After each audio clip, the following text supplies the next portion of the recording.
কিরে বেলাল, এটা কেমন জুলুম? কতদিন হলো তোমার কণ্ঠের আজান শুনি না।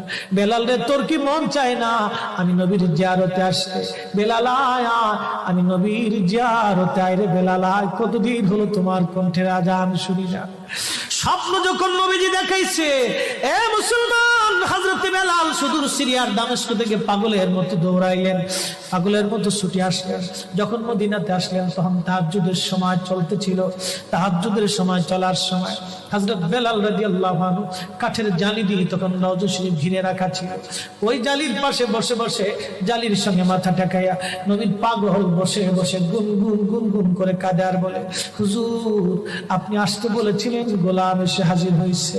নবী গো, আজান দিতে বলেছেন, আমি আজান দিলে আপনি আগে নামাজে আসতেন, এখন আজান দিলে কি নবী আপনি নামাজে আসবেন? হুজুর এখন আজান দিলে কি আপনি নবী নামাজে আসবেন? নতুন মুয়াজ্জিন